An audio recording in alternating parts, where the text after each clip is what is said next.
Chers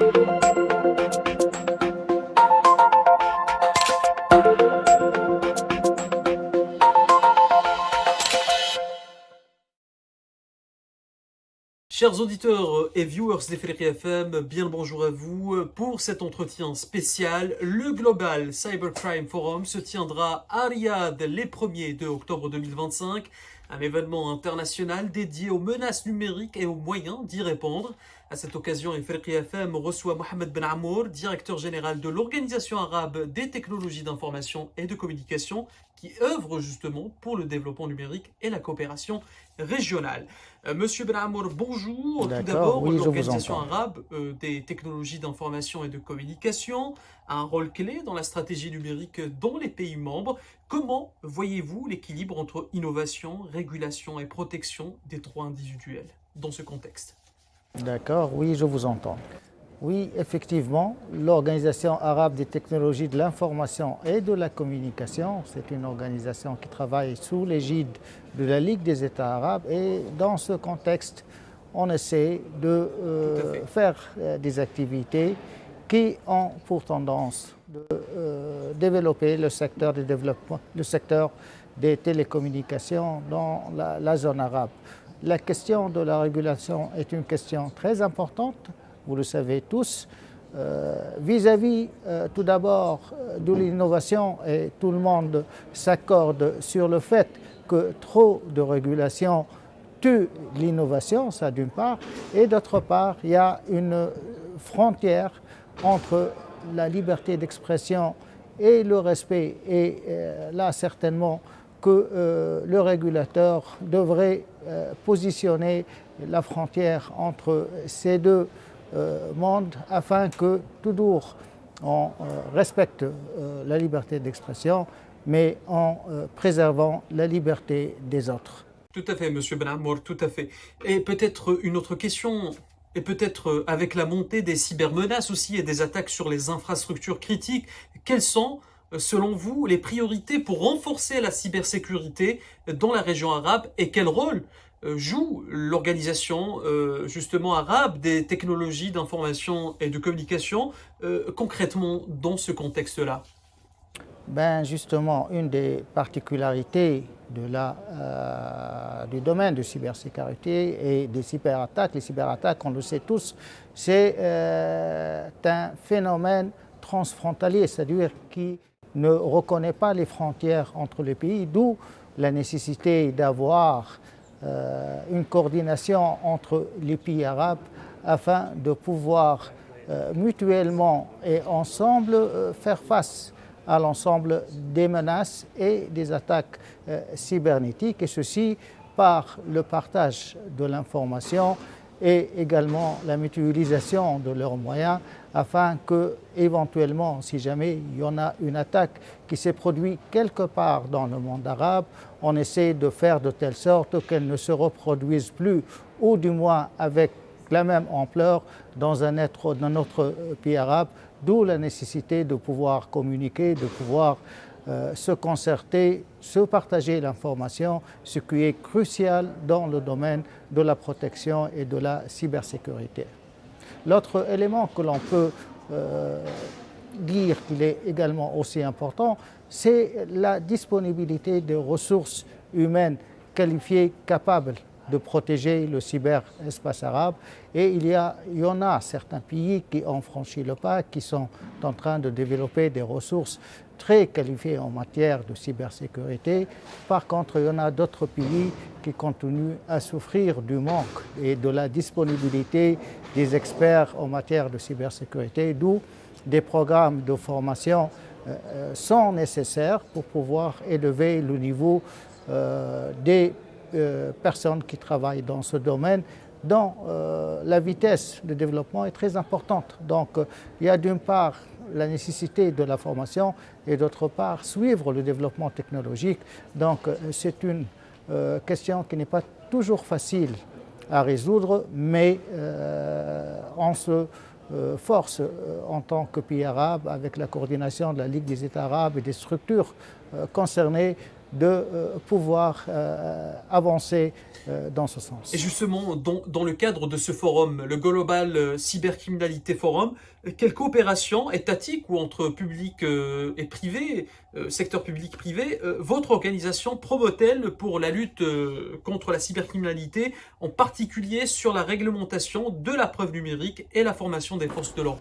Tout d'abord, la question de coopération est cruciale parce qu'on sait très bien qu'aujourd'hui, principalement les outils de lutte contre la coopération, les équipements, sont délivrés, sont conçus par le secteur privé, d'où la nécessité à ce qu'il y ait une coopération étroite entre les gouvernements et les structures privées chargées de la mise en place de ces équipements et de ces outils, de ces plateformes permettant de faire face aux cyberattaques.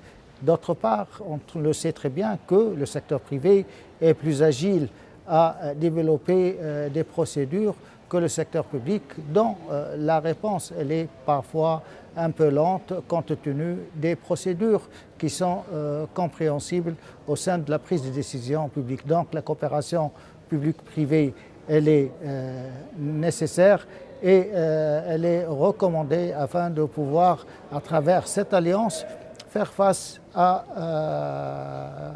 aux attaques cybernétiques et aux menaces cybernétiques.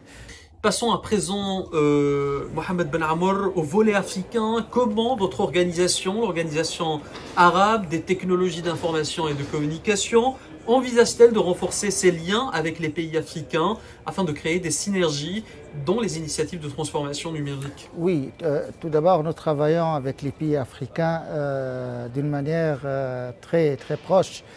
Tout d'abord, comme vous l'aviez dit, il y a un bon nombre de pays arabes qui sont en même temps, qui font partie de l'Afrique, mais dans notre approche, on essaie de travailler main dans la main, conjointement avec les organisations jumelles ou frères de l'Afrique. AICTO, Arab ICT Organization, et aujourd'hui, elle a des conventions de coopération, que ce soit avec l'Union africaine des télécommunications, qui est l'organisation jumelle, et également avec la structure Smart Africa, qui aujourd'hui également développe beaucoup de programmes très intéressants à l'échelle du continent africain.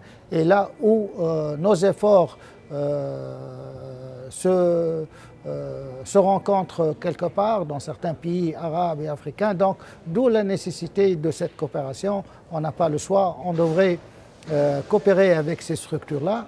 Et deuxième élément, c'est que l'organisation aujourd'hui, elle est en train de développer des programmes conjoints et pour la région arabe et pour le continent africain, dont entre autres le réseau arabo-africain de confiance numérique. C'est un réseau qui est basé principalement sur le partage de l'expérience, des bonnes pratiques, et également afin d'essayer de rapprocher le cadre réglementaire dont on parlait tout à l'heure entre les différents pays, afin que lorsqu'il y a un problème dans un pays, il faut que ce soit perçu comme étant un crime également dans l'autre pays. Donc il y a vraiment un intérêt commun entre la région arabe et la région africaine de coopérer sur ce plan-là, et on le fait avec les organisations, principalement dans des secteurs qui demandent une coordination entre guillemets sécuritaire.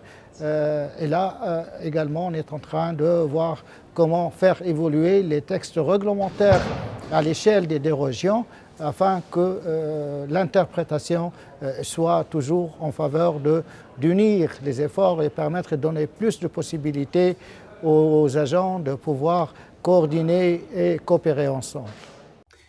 Beaucoup de pays africains aussi connaissent des défis de connectivité dans des zones rurales, les coûts, enfin le coût du haut débit, électricité, mais aussi des opportunités telles que la fintech, la santé, l'agritech. De quelle façon l'organisation arabe des technologies d'information et de communication peut-elle accompagner ces pays africains pour accélérer leur inclusion numérique? Oui, on a un bon nombre de pays arabes qui ont des situations un peu similaires par rapport à ce qui se passe au niveau du continent africain. Et quand des pays manquent de ressources ont besoin d'idées innovantes pour faire face à ces contraintes de manque d'infrastructures, de manque d'électricité. Donc aujourd'hui, on essaie autant que possible de pouvoir partager ces bonnes expériences. Il y a tout d'abord les PPP, le partenariat public-privé. Il y a également la question de la mutualisation des ressources qui permet également de minimiser les coûts afin que les opérateurs dans une zone bien déterminée puissent à moindre coût offrir un service quelconque. Donc il y a plein d'idées et ces idées permettent aux pays qui manquent de ressources de pouvoir faire face afin de pouvoir mettre en place une infrastructure capable d'offrir un débit et une qualité aux différents utilisateurs des réseaux de télécommunications d'une manière générale. Il y a aussi également des leçons très inspirantes qui se sont passées des deux côtés, que ce soit dans la zone arabe ou bien dans la zone africaine. Et ces best practices, si on peut dire, on essaie de les partager à travers les différents forums et séminaires que l'on organise et également dans le cadre de différentes formations que l'on organise conjointement avec les autres organisations jumelles qui existent sur le continent africain. Exactement.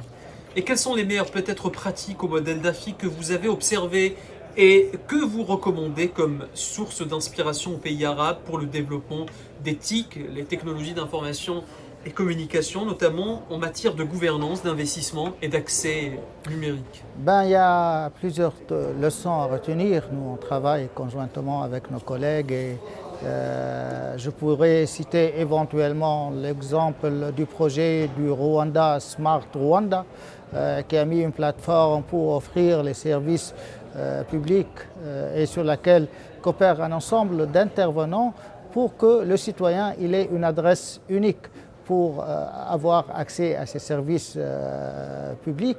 Il y a également l'exemple de l'île Maurice qui a lancé des incitations pour les investisseurs pour l'installation des câbles sous-marins et des data centers. Vous savez très bien aujourd'hui que le développement technologique appelle à la disposition, à la disponibilité de data centers partout dans le monde, d'où parce qu'il y a une nécessité accrue sur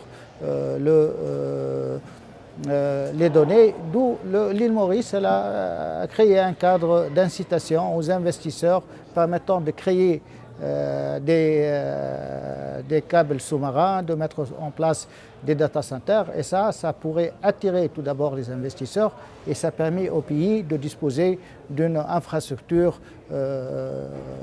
fiable et capable d'élever, de développer le secteur dans son pays. On peut également parler de l'exemple du Nigeria, qui ont créé par le biais de la Banque centrale du Nigeria, qui a créé un cadre réglementaire pour la création de ce qu'on appelle le sandbox, afin que les chercheurs dans les fintech, par exemple, puissent trouver des espaces pour expérimenter leurs projets innovants. Tout d'abord, c'est pour les inciter, et deuxièmement, pour trouver les éléments techniques nécessaires pour l'accès aux différentes infrastructures des banques pour pouvoir tester est-ce que ces moyens de paiement, des moyens de cryptographie fonctionnent bien lorsqu'ils sont mis dans des cadres réels. Et ça a comme résultat à ce que ça développe réellement le secteur d'innovation dans la fintech et ça crée des produits locaux au sein du pays ou bien au sein du continent africain qui peuvent d'une manière ou d'une autre concurrencer les autres produits qui existent à l'échelle internationale. En envisageant le futur numérique de l'Afrique, selon vous, quelles politiques publiques doivent être mises en place pour garantir que cette transformation soit durable, équitable et qu'elle ne laisse pas, Monsieur Ben Amour, certaines régions ou populations de côté, c'est-à-dire qu'elle ne laisse pas les femmes ou les populations qui vivent peut-être dans des zones rurales ou les minorités de côté? Oui, tout d'abord, les politiques devraient prioriser en un premier temps la question de la mise à disposition d'une infrastructure de communication fiable. On ne peut pas parler de numérisation, de transformation technologique sans qu'il y ait un minimum d'infrastructures. Et là, je le disais tout à l'heure, il y a aujourd'hui plusieurs mécanismes qui peuvent aider les pays, même ceux qui sont démunis de moyens, de ressources suffisantes pour pouvoir développer l'infrastructure. Deuxièmement, et c'est un élément très important, c'est le développement des ressources humaines capables de pouvoir gérer ces équipements, capables de pouvoir répondre aux attentes des citoyens en matière des technologies de l'information, de la communication. Autre élément, il faut que ces politiques également prennent en considération de favoriser l'accès de certaines catégories qui sont faibles, démunies ou bien qui ne sont pas suffisamment représentées pour pouvoir les inclure. Donc il faut que ces programmes soient d'une manière ou d'une autre inclusifs de toutes les parties de la société. Donc c'est des éléments très importants, infrastructures, ressources humaines et politique inclusive afin de permettre à tout le monde de pouvoir bénéficier des bienfaits qu'offre aujourd'hui la numérisation et les technologies d'une manière que ce soit sur le plan social, économique et également durabilité, parce qu'aujourd'hui on a vu et plusieurs études ont été faites dans ce sens que les technologies peuvent apporter énormément de choses pour la durabilité, pour l'environnement durable, que ce soit en matière de suivi de tous les phénomènes, qu'ils soient climatiques ou bien environnementaux. Et ça, la technologie, elle apporte beaucoup de bien et c'est pour ça qu'il faut veiller à ce que la technologie soit bien développée afin qu'elle puisse être un atout dans la durabilité de notre atmosphère, de notre planète Terre. Merci infiniment, Mohamed Ben Amor. Je rappelle que vous êtes directeur général de l'Organisation arabe des technologies d'information et de communication. Merci d'avoir répondu à mes questions et merci aussi d'avoir accepté notre invitation. Merci. Chers auditeurs, c'est la fin de cet entretien spécial. Merci de l'avoir suivi. Restez branchés sur les ondes d'Ifriqiya FM, la voix africaine.